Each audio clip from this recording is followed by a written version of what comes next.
நேரங்களில் நீங்க கர்த்தர் பிரியமா வாழ்ந்து கொண்டிருப்பீங்க. ஆனா உங்களை பார்க்கிற அநேகர் கர்த்தருக்குள் வருவதற்கு தங்களை ஒப்பு கொடுத்திருப்பாங்க. ஒருவேளை அது உங்களுக்கு தெரியாம கூட இருக்கும். ஆனா உங்களை கர்த்தர் சைலண்டா பயன்படுத்துவார். நல்லா கவனிங்க. சவுண்ட் மினிஸ்ட்ரி, சைலண்ட் மினிஸ்ட்ரி ரெண்டு இருக்குது. சவுண்ட் மினிஸ்ட்ரி அப்படின்னா எல்லாரும் பார்க்கும்படியான ஊழியம். இது எல்லாருக்கும் கிடைக்கிறது இல்லை. கர்த்தர் அநேகர் என்ன செய்கிறார், அப்படி பயன்படுத்த செய்கிறார். ஆனா எல்லாரும் செய்ய வேண்டிய ஊழியம் சைலண்ட் மினிஸ்ட்ரி. அவங்க இருக்கிற இடம் தெரியாது, ஆனா அவங்க ஜீவித்து கொண்டு கர்த்தர் ஏதோ சிலர் மனமாற்றம் நடத்தி கொண்டே இருப்பார்.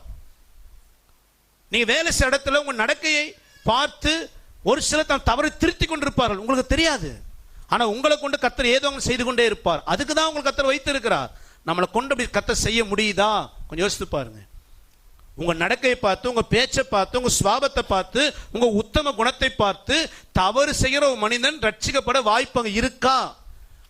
நானே மனம் திரும்ப விஷயம் நிறைய இருக்கு பாஸ்டர் அப்படிங்கிற ஒரு கேள்விக்குறிக்குள்ள இருந்தோம் அப்படின்னா நாம் எப்படி கர்த்தருக்கு பயன்படுவோம்? நமக்குள்ளேயே அநேக சாக்கடை உள்ள கிடக்குதுன்னா நாம் எப்படி கர்த்தருக்கு பயன்படுவோம்? கொஞ்சம் யோசிச்சு பாருங்க.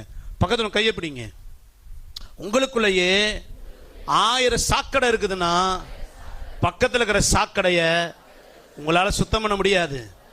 நீங்க ஆண்டவருக்கு பயன்படணும்னா நீங்க துப்புரவாக்கப்பட்டவர்களாய், சுத்திகரிக்கப்பட்டவர்களாய் இன்னைக்கே மாறிடுங்க. அல்லேலூயா.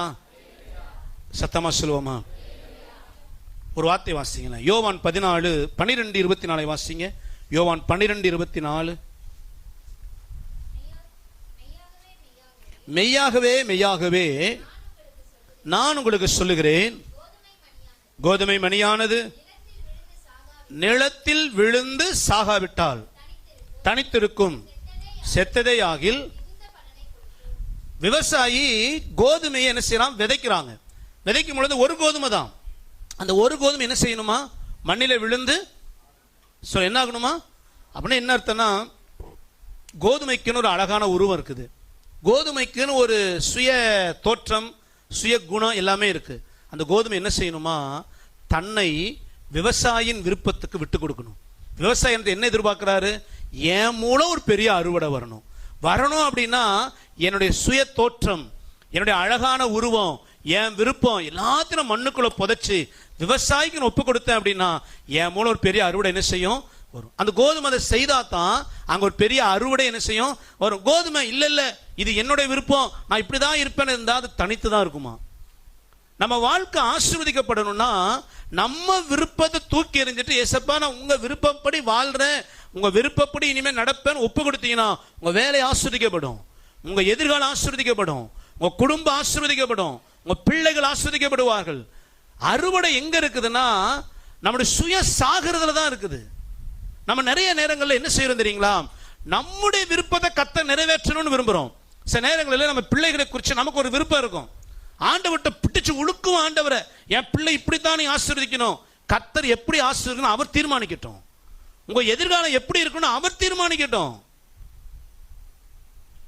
நிறைய நேரங்களில் நம்ம விருப்பத்தை கர்த்தர் நிறைவேற்றணும் போறோம். நல்லா புரிஞ்சுக்கோங்க. நம்ம எல்லாரையும் குறித்து தேவனுக்கு ஒரு சித்தம், திட்டம் உண்டு. உங்க ஃபியூச்சர் எப்படி இருக்கணும், உங்க எதிர்காலம் எப்படி இருக்கணும், அல்லது நீங்க விரும்புகிற ஆசீர்வாதம். நல்ல கவனிங்க. நிறைய நேரங்களில் ஏன் நம்ம வாழ்க்கை அநேகர் சாட்சியே இருப்பதில்லைன்னா, நாம விரும்புகிறத உடனே கர்த்தர் தரணும்னு எதிர்பார்க்கிறோம். உடனே கர்த்தர் தரலனா சோர்ந்து போயிடுறோம். நமக்குள்ளே ஒரு அவிசுவாசம், நம்மளே ஆண்டவரை முறுமுறுக்க ஆரம்பிச்சிடறோம். நாம் அநேகருக்கு பயன்பட முடியறதில்லை. ஒருவேளை நீங்க கேட்கிற சில காரியங்களை உடனே கர்த்தர் தராம இருக்கலாம், உங்க விருப்பம் உடனே நிறைவேறாம இருக்கலாம். அதுக்காக தேவன் கைவிட்டார்னு அர்த்தம் இல்லை. நம்மை குறித்து, நம்முடைய ஆசீர்வாதம் குறித்து கர்த்தர் ஒரு திட்டம் இருக்குது. அதே சமயம் நம்ம அவசரப்படுறதுனால கர்த்தர் திட்டத்தை மாத்திர மாட்டார். எத்தனை பேர் புரிஞ்சிச்சு? அல்லேலூயா. நம்ம அவசரப்படுறதுனால கர்த்தர் செய்ய மாட்டாரு, திட்டத்தை மாத்திர மாட்டார். அல்லது நீ எதிர்பார்க்கிறது உடனே கிடைக்கல, நீங்க சோர்ந்து போறதை பார்த்தோன்னே ஐயோ என் பிள்ளை வாடி போயிருச்சுன்னு சொல்லி நாளைக்கு செய்ய வேண்டிய காரியத்தை இன்னைக்கு கர்த்தர் செய்ய மாட்டார். நல்லா புரிஞ்சுக்கோங்க. ஐயோ என் பிள்ளை அழுது புலம்புதே, என் பிள்ளை உடஞ்சு போயிடுச்சே, உடனே கர்த்தர் பிளான் எல்லாம் அப்படிலாம் செய்ய மாட்டார். அவர் குறிச்ச நேரத்தை தான் செய்து முடிப்பார். அவரை ஏன் கேள்வி கேட்கவோ, அவர் கையை தடுத்து அவரை அவசரப்படுத்தவோ நமக்கு அதிகாரம் இல்லை. அல்லேலூயா, அல்லேலூயா. அப்போ தேவன் நம்ம வாழ்க்கையில எதை எப்ப செய்யணும்னு அவர் கையில விட்டு கொடுத்துடணும். நம்முடைய காரியங்களை எப்படி வாய்க்கப்படணும் அந்த திட்டத்தை அவர் கையில கொடுத்துடணும். அவர் சித்தத்துக்கு விட்டு கொடுத்தீங்கன்னா முடிவு ஆசீர்வாதமா இருக்கும். அல்லேலூயா. லாசர் குடும்பத்தை கர்த்தர் ரொம்ப நேசிச்சார். மரியாதை மார்த்தாளை அவ்வளவு நேசிச்சார். அவர் வீட்டிலேயே போய் இயேசு என்ன செய்தாரு? தங்குகிறவராக இருந்தார். லாசர் வியாதியா இருக்கிறான். மரியாதை மார்த்தாலும் இன்ஃபர்மேஷன் கொடுத்து அனுப்புறாங்க, நீ நேசிக்கிறவனுடைய சகோதர நண்பனா இருக்கிற சிநேகிதன் லாசர் என்ன இருக்கிறான்? வியாதியா இருக்கிறான். அவன் வியாதியா இருக்கும்போது சகோதரி 2 பேரும் சந்தோஷமா இருப்பாங்களா துக்கமா இருப்பாங்களா? எப்படிங்க இருப்பாங்க? உங்க வீட்டில் ஒருத்தர் பலவீனமா இருந்து எப்படிங்க இருப்பீங்க? குதூகலம் கொண்டாட்டமே அப்படின்னு இருப்பீங்களா? அப்பா இவன் இனி வம்புக்கு வரமாட்டான், நம்மள்கிட்ட எல்லாம் இனி நமக்கு தான், அப்படியா இருப்போம்? இல்லை. மரியாதை மார்த்தாலும் ரொம்ப சோர்ந்து போயிருப்பான். இயேசுக்கு தெரியுமா தெரியாதா? தெரியும். ஆனாலும் பிந்தி 4 நாள் அங்கே செய்தாராம். மரியாளும் மார்த்தாலும் சோர்ந்து போயிருக்கிறாங்கன்னு தெரியும், லாசரு செத்தே போயிட்டான்னு தெரியும்.